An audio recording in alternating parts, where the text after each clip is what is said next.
Ek dink almal is hier so vanoggend heel voorbereid. Dink ek in julle werk wat julle ook hierdie week gedoen het, ook in julle klein groepe, maar ook 'n stukkie voorbereiding ook wat julle gedoen het ook vanoggend se erediens. So ek hoop dat julle almal so opgewonde is soos ons en uitsien na wat die Here in die derde week van die storie ook met ons te deel het. Ons het al wonderlike stories gehoor van hoe net die eerste 2 weke baie dinge vir mense ook gebreek het rondom die Bybel. Ons hoop ons sal nog baie sulke verhale kan hoor van mense wat sê, die eerste keer het ek dit raak gelees, die eerste keer het ek dit gehoor, die eerste keer maak dit vir my sin. Dit is die hele doel, om ons weer terug te vat na God se woord toe, en dat ons weer al die innerlike waarhede ook vanoggend in sy woord ontdek. Soos geniet vanoggend se erediens, ook saam, ek glo almal is gerad met hulle leers en hulle aantekeninge, om ook saam in God se woord in vanoggend te delf. Maar voordat ek verder gaan, wil ons graag met 'n insetsel wil ek graag begin.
En 'n paar mense is bly, dit was die einde.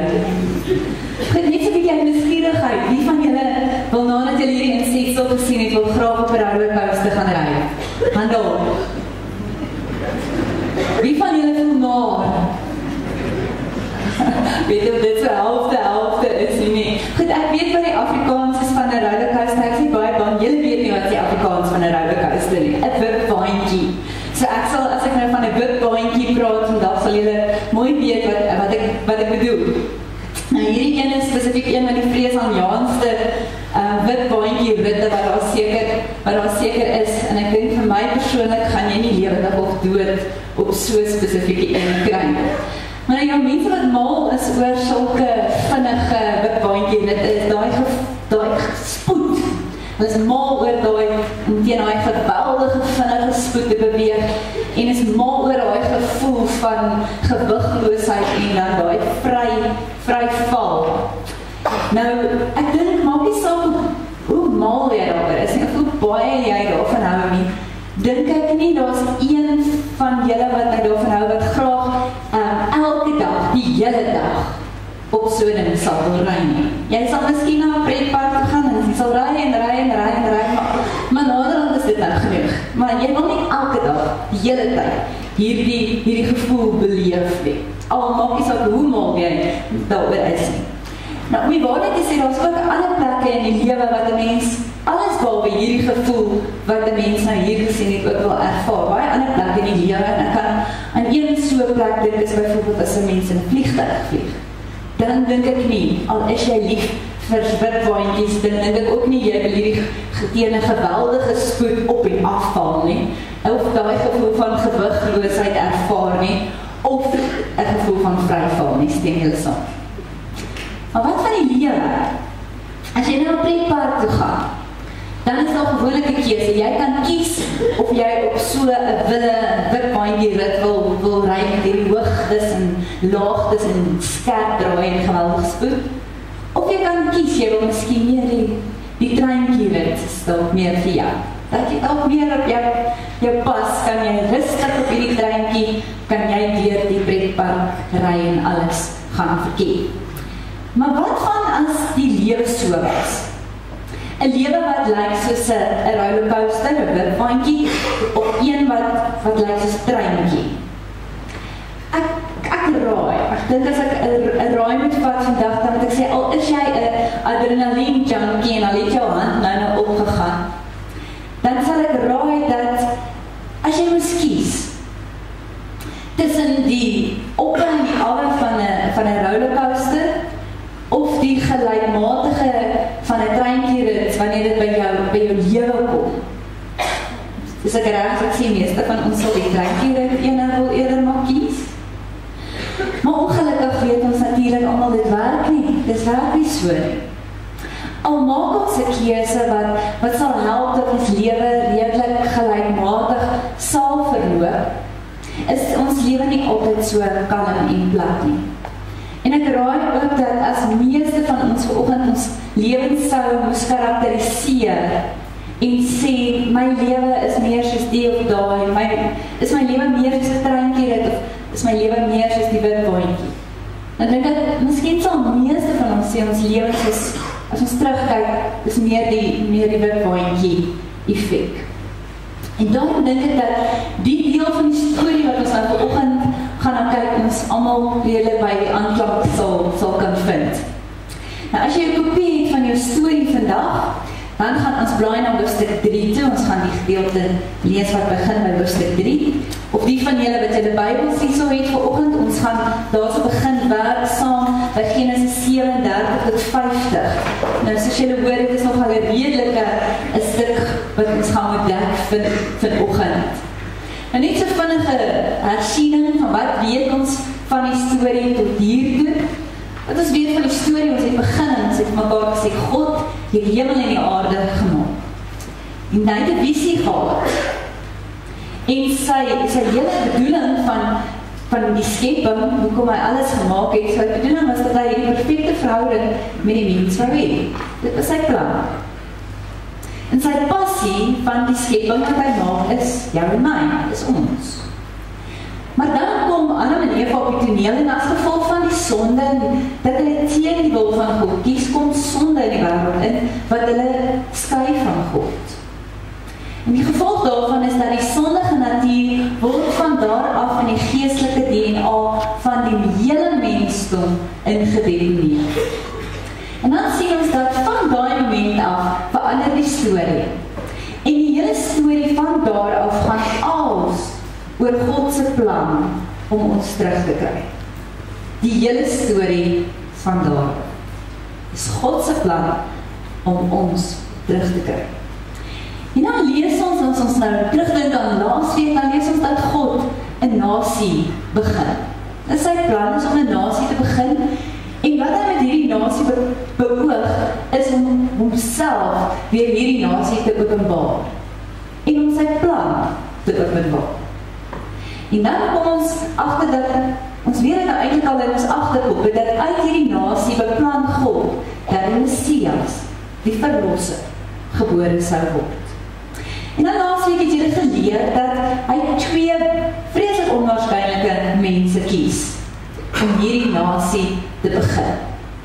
Hy kies vir Abraham en hy kies vir Sarah en hy maak aan hulle 'n belofte en hy sê, ek gaan vir julle nageslag gee soveel soos die sterre in die hemel en soveel soos die sand op die see. So groot sal julle nageslag wees. En julle het 'n stukkie ironie daarin gehoor, want ons is oud. 'n ou egpaar, en hulle is kinderloos, maar God maak aan hulle spesifiek hierdie belofte. En dan het ons gesien op 'n wonderbaarlike wyse, gee God dan vir hulle Isak. En Isak word gebore. En Isak het 'n seun gehad. En die seun se naam is Jakob. Jakob, weet ons later, verander God sy naam na Israel. En nadat hy met hom 'n stoei geveg, kan ons maar sê, met God het, verander God Jakob se naam na Israel. Israel, Jakob, het 12 seuns. En hierdie 12 seuns word later die 12 stamme van Israel. Dit pas alles so mooi in mekaar in.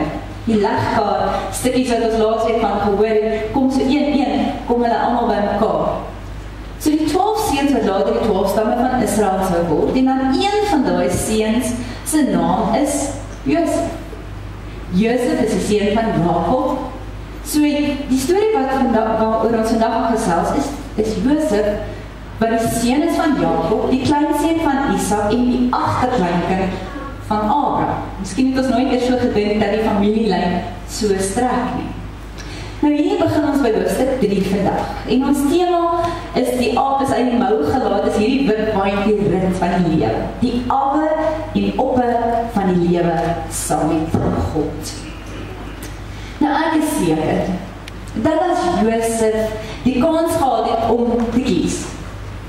As Josef kon kies tussen 'n rollercoaster rit lewe, so 'n wit baantjie rit lewe, en 'n treintjie rit lewe, dan dink ek Josef soos ons almal maar, sou hy eerder die treintjie rit lewe gekies het.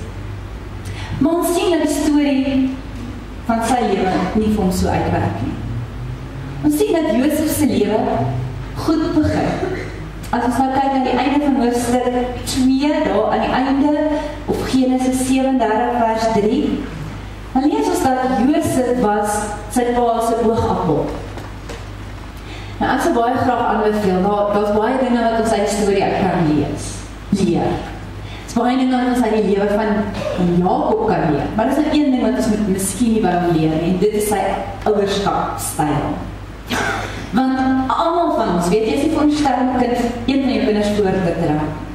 Ons almal weet jy is veronderstel vir al jou kinders een liefde het. En as daar een is wat bietjie meer 'n sagte plekkie is die ander nie veronderstel dit ooit te weet. Maar hier maak Jakob 'n gruwelose fout. En hy maak dit duidelik. Hy maak dit duidelik dat hy Josef baie meer lief het as die ander. Soveel so dat hy sê dit. Hy wys dit. Hy maak vir Jakob die kleed en hy gee vir Jakob die kleed. Maar dis hoe die storie begin. Ons het vir Josef en sy lewe begin heeltemal goed. Sy lewe begin begin 'n goeie lewe. Hy is die gunsteling, dis wat sy pa vir hom sê. Hy kry al die lekker werkies. Hy hoef nie die vee te gaan oppas daar in die veld in die warm son en dan nie weer die koue nie. Hy kry die lekker huiswerkies, hy kry mooi klere. Maar dan sien ons die eerste dip aan hierdie wipbaantjie rit van Josef se lewe. Die eerste dip is dat want hierdie einste dinge wat Josef op die kruin van sy lewe plaas. Die einste dinge wat sy lewe goed maak, is die einste goeie wat die lewe ook vir hom sleg maak. Want in hierdie situasie waar Josef die gunsteling was, het sy broers dit geweet. Hulle was onder geen illusie nie, hulle het presies geweet hoe sake in hulle staan. So dis logies dat nie 'n bietjie spanning gaan wees. En boonop dit is Josef nou ook nog so 'n bietjie van 'n klipberg ook, wat hom nou nog minder populêr maak. En dan boonop dit is hy nog 'n ouetjie wat hierdie drome het. En dan wat hy nou doen met hierdie drome, is hy gaan vertel vir hulle wat hy gedroom. Hy sê vir hulle, ek het gedroom, al my boeties, hulle gaan almal voor my buig een of ander tyd, en my ma en pa ook, hulle gaan voor my buig. Nou net soos wat ons vir die ouers gesê het, julle nie by Jakob leer oor ouerskapstyl nie, dink ek van ons kinders moet nou weer nie by Josef leer nie. As jy so droom het, van waar jou boeties en jou sissies voor jou gaan buig, hou dit eerder vir jouself. Want dit het vir Josef groot moeilikheid besorge. Genesis 37 vers 8 lees ons, sê dat sy broers het 'n afkeuring gehad. Nou, afkeer klink nie so erg nie. Die ander vertaling stel dit krasser, hulle sê dit met Josef gehaal. as gevolg van hierdie feit dat sy pa hom voorgetrek het en as gevolg van hierdie drome, het Josef sy broers hom gehaat. So ons lees dan op bladsy 43 en 44 van die storie, Genesis 37 vers 12, dat toe Jakob vir Josef stuur om vir sy broers te gaan kyk hoe dit met hulle gaan daar in die veld, waar hulle besig is om die vee op te pas.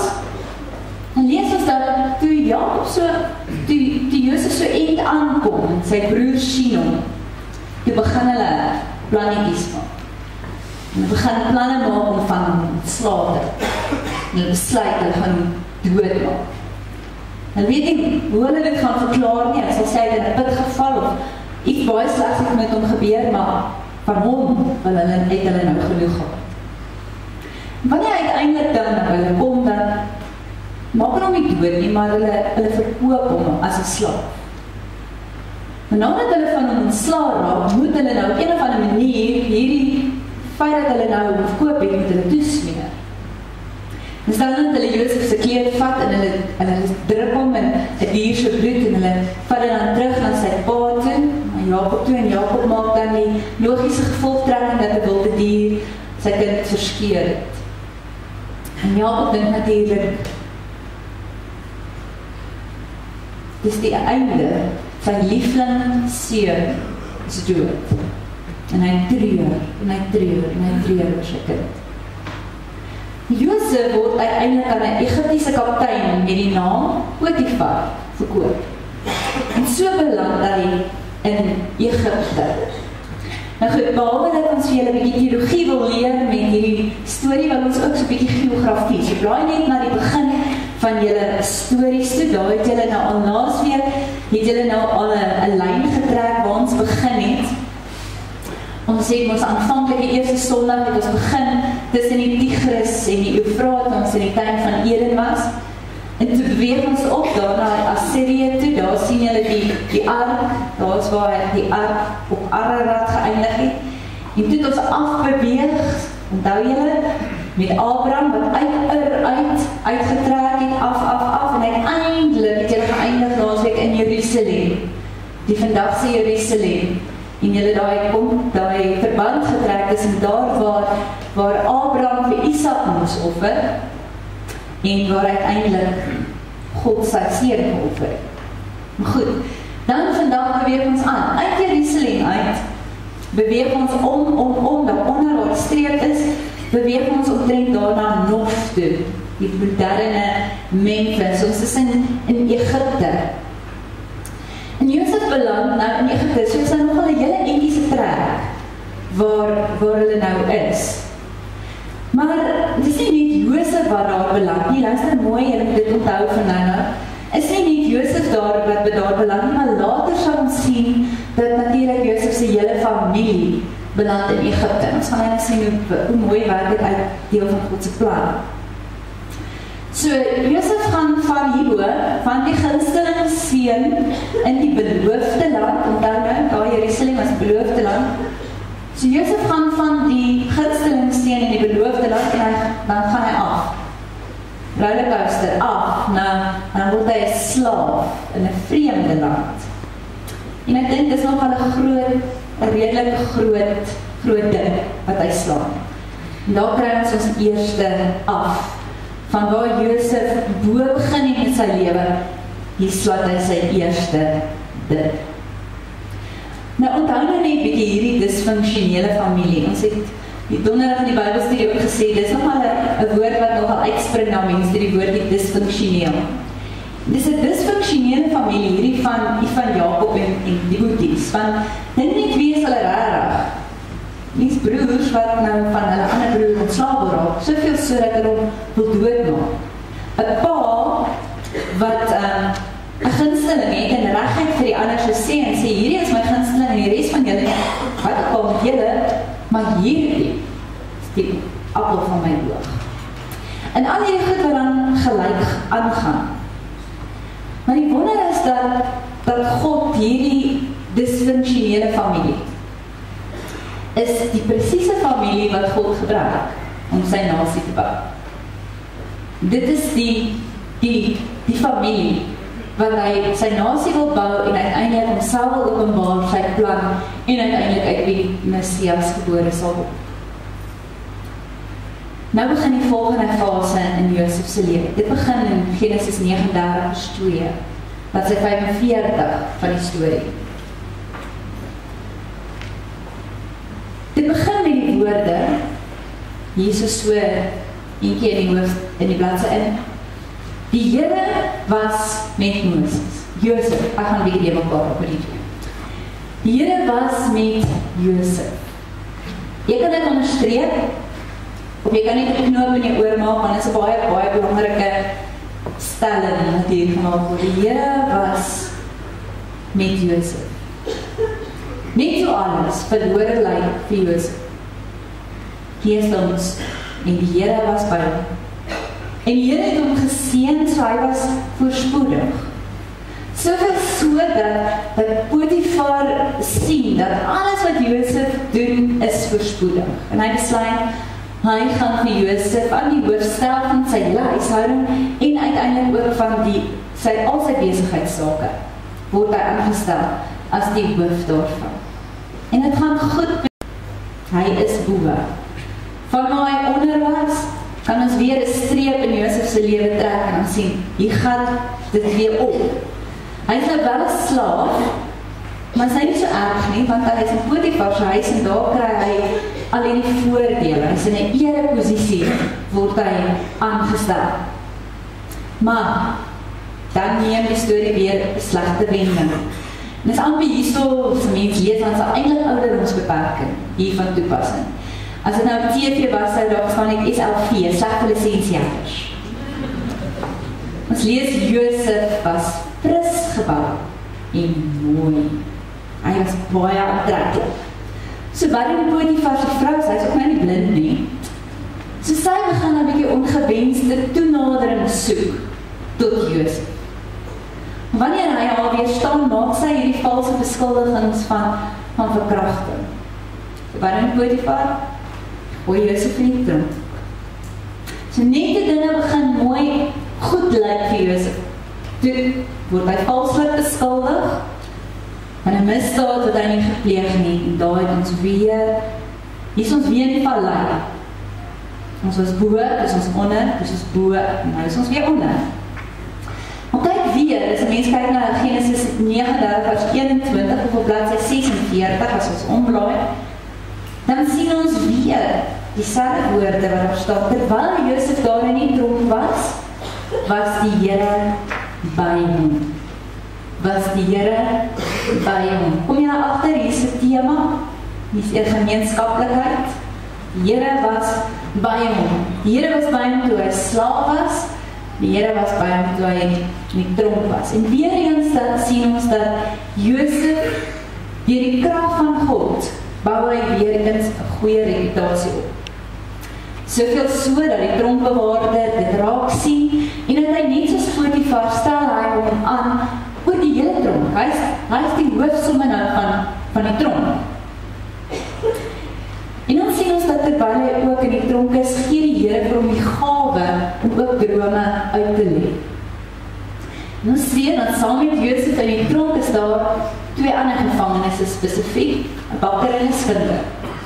Nou al twee van hulle was in diens van die koning op die stadium gewees, maar hulle moes iets vreeslik gedoen het. Die koning vreeslik te nagekom het, so hy smyt hulle al twee in die tronk. En dan op een spesifieke aand het al twee van hulle 'n droom. Josef sê vir hulle, kom, die Here God kan drome uitlê. Sê vir my wat jy gedroom het. Nou vertel vir hom die drome en hy sê vir hulle, goed, dis wat gaan gebeur. Bakker, sorry, jammer vir jou, nie goeie nuus nie, jy gaan teruggestel. Maar skinder, goeie nuus vir jou, jy gaan weer in herstel word in die koning se huishouding, jy gaan weer in jou pos herstel word. So goeie nuus vir die skinder en goeie nuus vir Josef, want Josef sê vir hom, onthou nou nie, as jy nou weer terug in die koning se huis is, dan is jy nou naby die koning. Dan moet jy nou vir my 'n goeie woord gee, want ek is in hierdie tronk vir 'n misdaad wat ek nie gepleeg het nie. So jy moet vir hulle sê van my, en jy moet vir my 'n goeie woordjie doen. En so waar, dis net 'n paar dae later hierdie droom uitlig word 'n werklikheid. Die skinker is weer herstel in die koningspaleis en die bakker, ongelukkig, is terechtgestel. So goeie nuus vir die skinker. En die mense sou dink, dis goed ook vir Josef. Want nou dat die skinker vrygestel is, gaan hy ons vir Josef opstel. Ons lees ongelukkig in Genesis 40 vers 23. Maar die hoof van die skinker het nie aan Josef gedink nie. Hy het van Josef vergeet. So hier sit Josef nou nog 2 jaar in die tronk. En nou op 'n dag het die farao 'n droom. 'n droom wat werklikbaar met sy kop smokkel. En niemand, geen waarsêer, wyse man in die hele ryk kan hierdie droom uitleg. En die skinker is besig om te bedien en alles, en hy hoor hierdie farao se bekommernis en hoe die farao nie weet wat hierdie droom beteken. En ewe skielik gaan daar om 'n lig op hy se oog gryp. Oh, Josef, ek het van Josef vergeet. En hy gaan dadelik na die farao toe en hy vertel vir farao wat het gebeur 2 jaar tevore, hoe Josef hierdie droom wat hy gehad het uitgered en hoe dit toe nou uiteindelik waar geword het. En by die farao dadelik stuur hy toe dat hulle vir Josef gaan haal. Die mens kan eintlik nie anders as om waardering te hê vir Josef se respons nie. Ons lees bladsy 47 in Genesis 41. Die farao het gesê, ek het laas nag 'n droom gehad, maar niemand kon dit vir my verklaar nie. Ek hoor jy kan drome uitleg. Nee, ek kan nie, antwoord Josef. Nee, ek kan nie. Maar God kan die verklaring gee. Mens kan nie help om te dink, Josef, het jy kans gehad om te skitter? Het jy jou, en jy het so kans gehad om by die tronk te kom en vir die koning te wys wat in jou steek, en jy is eintlik onmisbaar. Jy kon nie krediet vir jouself gevat, ek sê, ja, dis ek wat die drome uitleg. Maar selfs in daai oomblik gee hy erkenning van God, aan God. En Josef interpreteer dan die farao se droom deur God se krag wat hy hom gegee het. En hy sê vir die farao, daar gaan 7 jaar van oorvloed wees. En nou gaan daar 7 jaar van hongersnood wees. En hy sê, jy sal wys wees as jy iemand aanstel wat kan beplan, hoe gaan julle in hierdie 7 jaar van oorvloed, hoe gaan julle by mekaar maak? En hoe gaan julle dit stoor, sodat daar genoeg is vir die 7 jaar van hongersnood? En dan lees ons by sy 47 verder, by die farao se respons is in Genesis 41, daar sê hy, farao sê toe nou, God het die betekenis van hierdie drome aan jou bekend gemaak. Niemand is ook nog so wys en verstandig soos jy nie. Ek stel jou aan om die projek, oor die projek en oor die paleis. Jy sal oor al my onderdane gesag hê, net ek sal meer gesag hê as jy. So sien ons weer 'n keer met God se hulp en deur God se krag, omdat God by hom was, word Josef geseën en hy's bo. Hy's weer bo. Hy's tweede in bevel van die Egipte. Hy's die tweede magtigste persoon op daai stadium in die wêreld. Hy begin toe hy 17 is, as die gunsteling seun. As hy 30 is, kom die farao en maak hom die magtigste persoon in die wêreld. Dis hoe die tyd verby is. En die storie gaan aan om te sê 7 jaar van oorvloed en dan lees ons dat die 7 jaar van hongersnood begin, net soos wat hy voorspel het. En dit beïnvloed die hele wêreld. Beïnvloed die hele wêreld insluitend sy vaderland, waar sy pa en sy broers is. Dis ook hongersnood. Maar die nuus versprei baie gou, as daar geen kos in die hele wêreld is nie, maar daar's iemand wat 'n oorvloed daarvan het. En Jakob hoor daarvan en hy stuur, hy sê, gaan julle Egipte toe en probeer julle dan om kos te koop, sodat ons kan oorleef. So ons sien dus, daar sien julle die tyd, toe Josef toe 39 op daai stadium was, is Josef steeds in beheer. 17 jaar oud, toe hy verkoop is as slaaf. 22 jaar, nadat hy verkoop is as slaaf, lang tyd, 22 jaar van 'n wit baantjie rit in sy lewe. 22 jaar later ontmoet hy weer sy broers.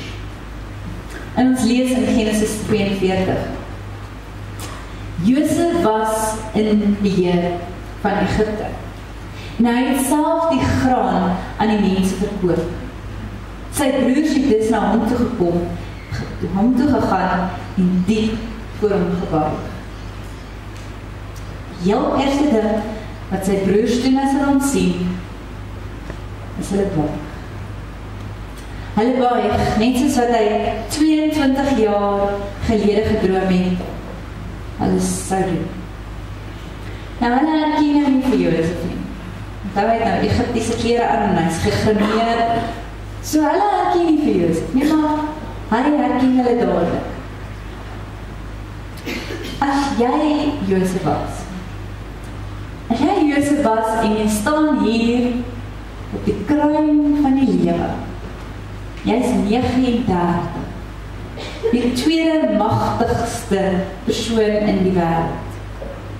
En hier voor jou staan jou boeties, aardige, gemeene broers.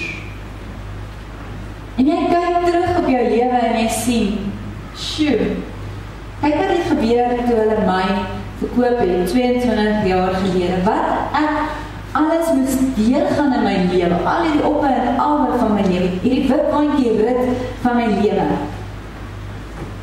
Wat ek sou jy gesê, hierdie spilletjies het opgehou en gesê, wee, kyk waar sit ek nou, en kyk waar sit julle, so, maak het julle wegkom, verdwyn.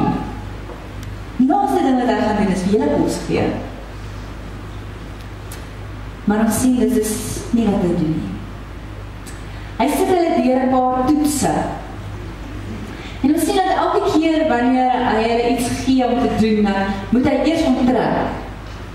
En dan hy huil, hy is emosioneel wanneer hy sy broers weer sien. En ons sien dat wat hy hulle offer is nie wraak vir die hel wat hulle neergesit het nie. Maar wat hy hulle offer is vergifnis. Gaan ons verstand eintlik koop. En die vraag wat ons vandag van mekaar moet vra, hoekom?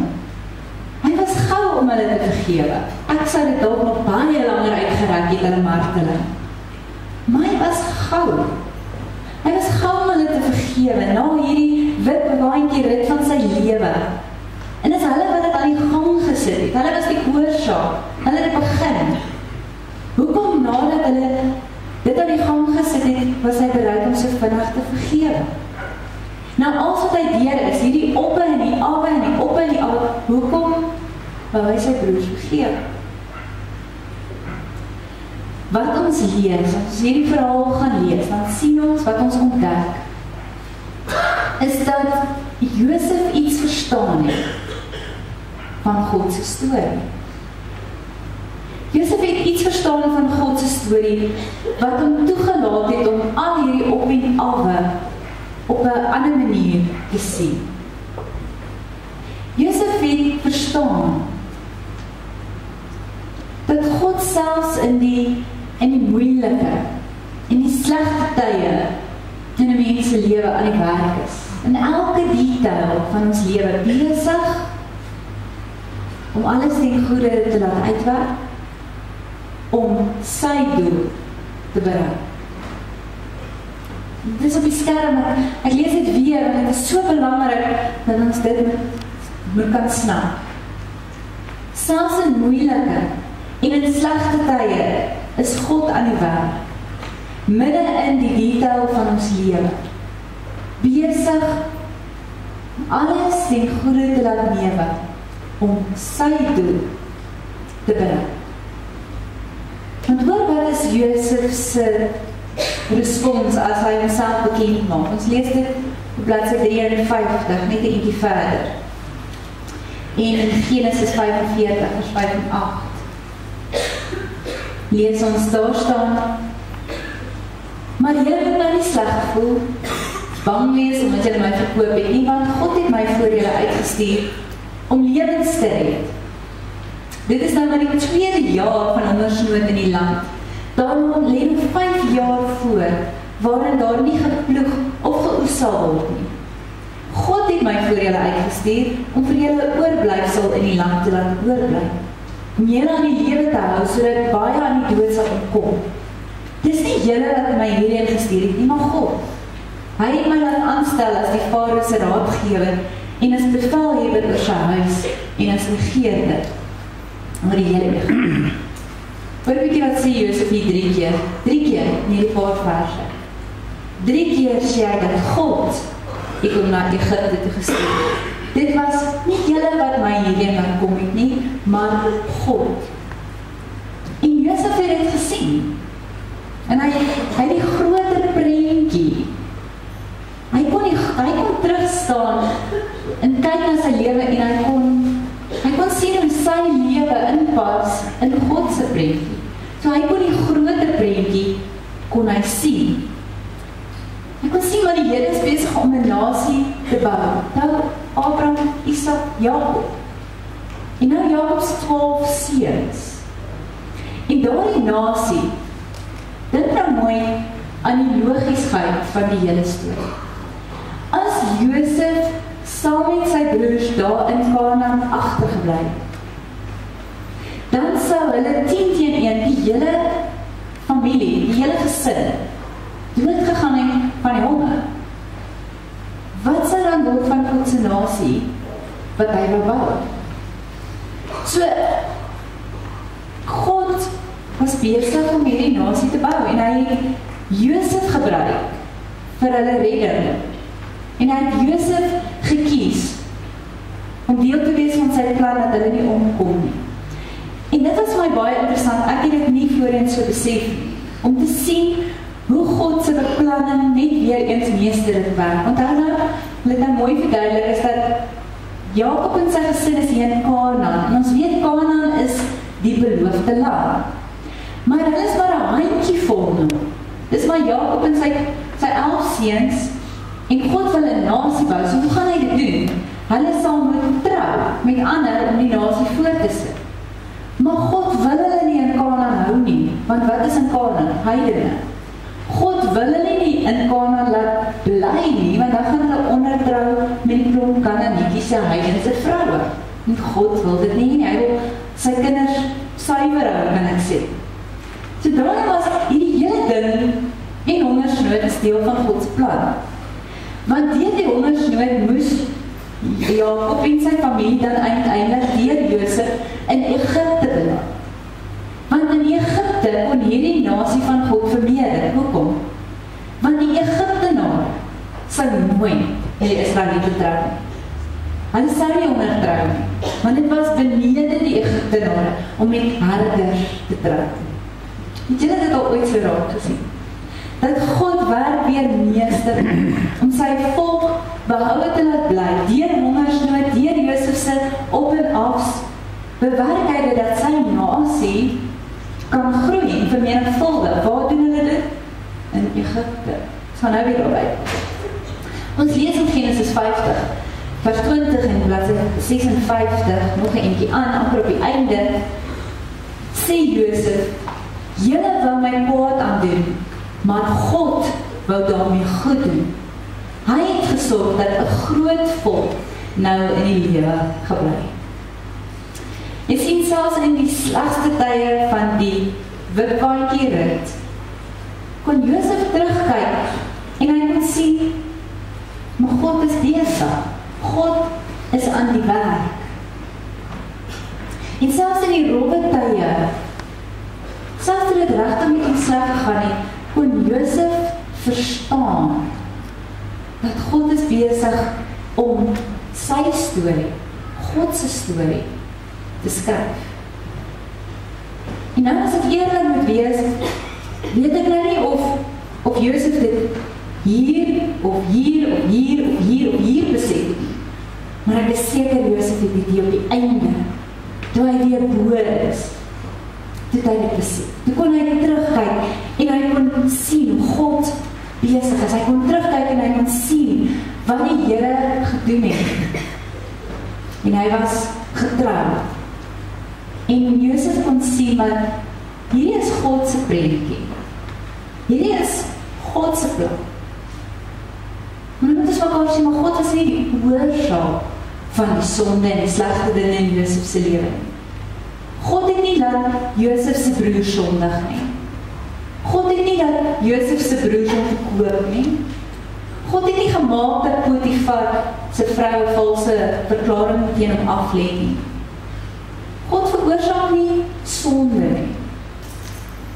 Maar God het gekyk na die sonde en hy het gekyk na die stikkende dele in Josef se lewe.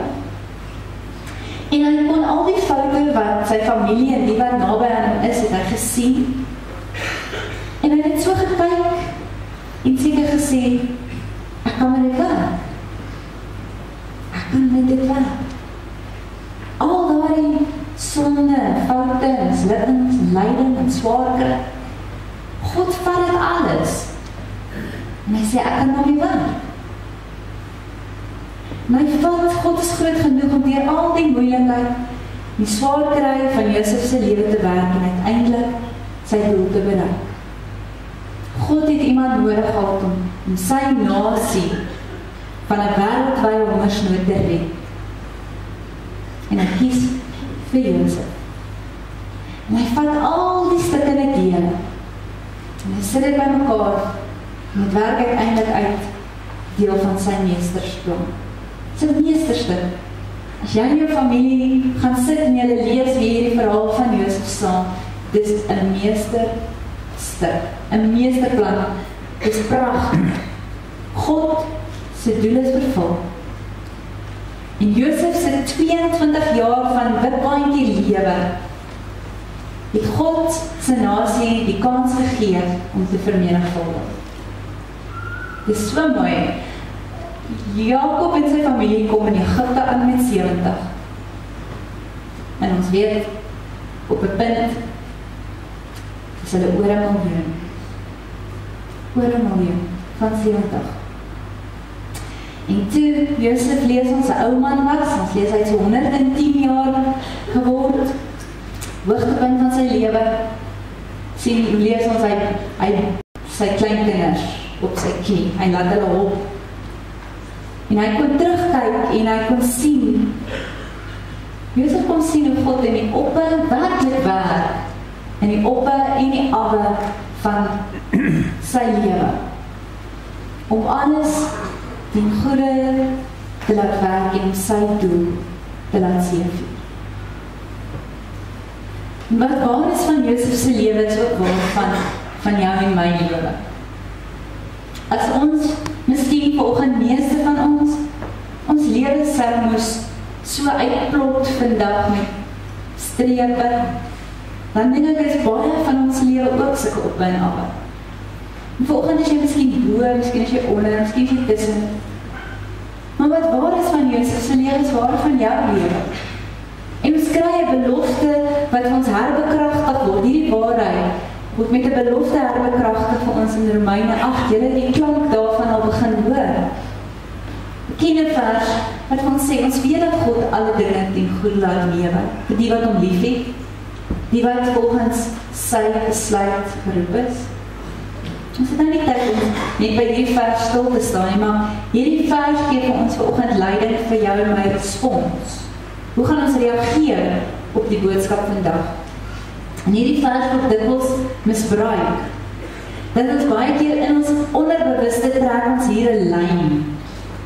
En sit dit hier en sê, God laat alle dinge ten goeie meewerk. En dis dit. Maar wanneer ons die lyn hier trek en ons vergeet al die ander dinge, dan al wat ons dan eintlik met hierdie vers doen is om met 'n Christelike klise te kom. Of om net vir mekaar te sê, dis 'n Christelike manier om vir mekaar te sê, alles gebeur met 'n rede. Alles gebeur nie met 'n rede. Die waarheid is dat God alles wat gebeur kan gebruik. om uiteindelik sy doel te bereik. Daar is 'n verskil. Hierdie vers gee ons 'n belofte, maar gee ons ook 'n voorwaarde. Hy sê hierdie belofte is vir almal wat die Here liefhet. Hoe weet ons het die Here lief? Die enigste manier hoe ons dit kan bepaal of ons God liefhet is deur geloof in sy Seun Jesus Christus. Nie of ons baie kerk kom, of ons groot offergawe gee, of ons goeie werke doen nie. Die enigste manier hoe ons weet ons het die Here lief is deur ons oorgawe, ons geloof in Jesus Christus. En die tweede deel sê vir die wat volgens sy besluit of sy wil geroep is. Maar dis nie 'n ander persoon nie, dit is nog steeds dieselfde persoon. Want as jy die Here liefhet, dan is jy ook volgens sy besluit geroep. Maar hierdie deel is baie belangrik, wat ons nou hoor, is dat, wat beteken dit? Dit beteken, wat ons sien is, dit beteken dat ons idee van ten goede word geherdefinieer. Dit is baie belangrik. Ons idee van wat ten goede beteken, word hier gedefinieer teen die agtergrond van Josef se lewe. Dit beteken dat ons verstaan dat die woorde dat God alles ten goede laat meewerk, nie beteken dat ons lewe is een reguit streep. Volgens ons standaarde is 'n goeie lewe miskien een reguit streep. Maar ons sien volgens God se standaard is 'n goeie lewe op 'n aflewe wat hy gebruik. So ons herdefinieer wat goed is, daai woorde, wat goed is, in God se verwysingsraamwerk. Maar dit beteken ook, ons hou op om vir God te vra, om ons eie groot idees en ons onderstorie te sien. Ons is baie keer skuldig daaraan dat ons vir die Here sê, ek het U lief, Here, en dis nou wat ek gaan doen. Ek het hierdie wonderlike planne en ek het hierdie wonderlike idees, so as U net kan afkom en vir my kan seën, dit sal wonderlik wees. En dis nie hoe dit werk nie, dis ook nie hoe dit in Josef se lewe gewerk nie, alles behalwe. Want God sê, dis nie wat ek van jou wil nie.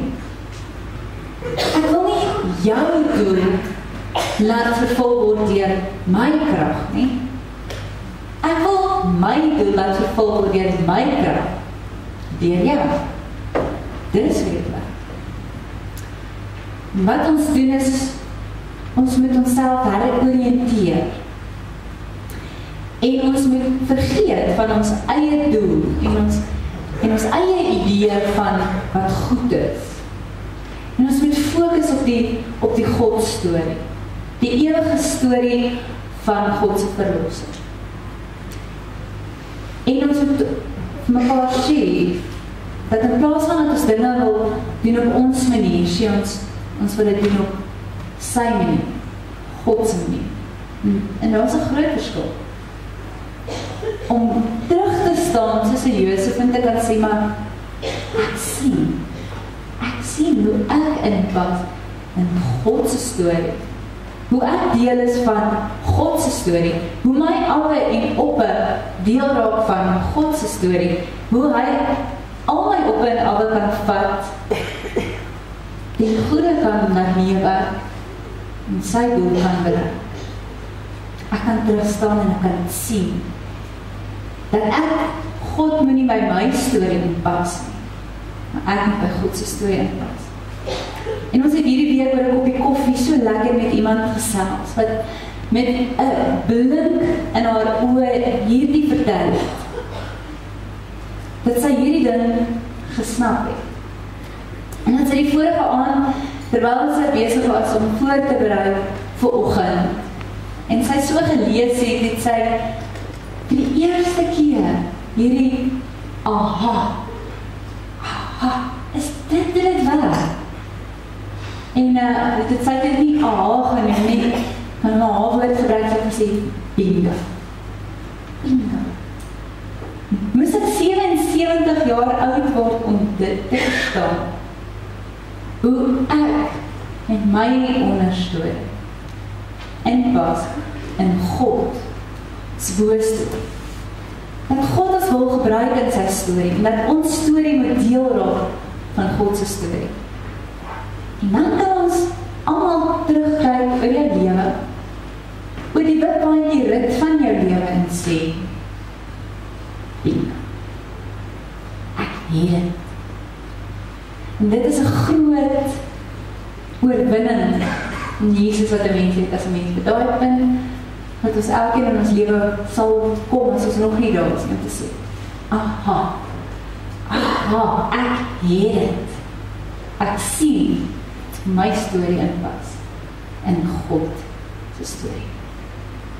Hoopelik, met die Here se krag soos wat hy vir jou so gegee het in genade, kan ons dit wel doen en sê, aha, ek verstaan. Kom ons sit net so om dit te sê. Ons dierbare Hemelse Vader, dis vir ons vanoggend so wonderlik om te weet dat ons aanbid 'n God wat 'n meesterplan in werking gestel het, so lank gelede al. 'n meesterplan wat ons vanoggend ook ons sien, hoe U dit laat ontvou het in Josef se lewe. En dat ons selfs in sy lewe kan sien, hoe U die awe en die oppe, die witwaantjie rit van sy lewe gebruik het, uiteindelik om U meesterplan voor te sit. Het is maklik om in sy lewe dit raak te sien, Here.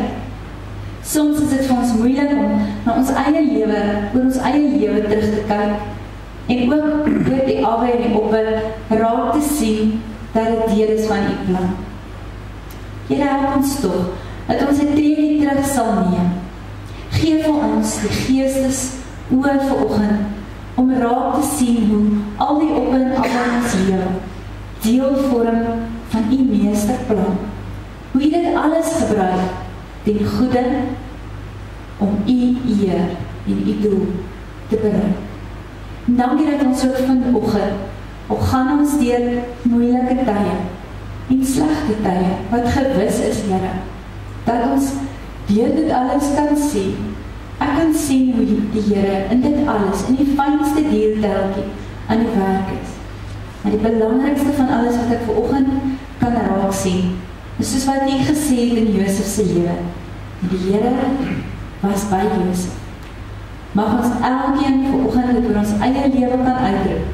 Maak nie saak waar ons is op hierdie witwaantjie rit van die lewe, dat ons vanoggend in ons hart hierdie sinnetjie kan nasê, die Here is by my.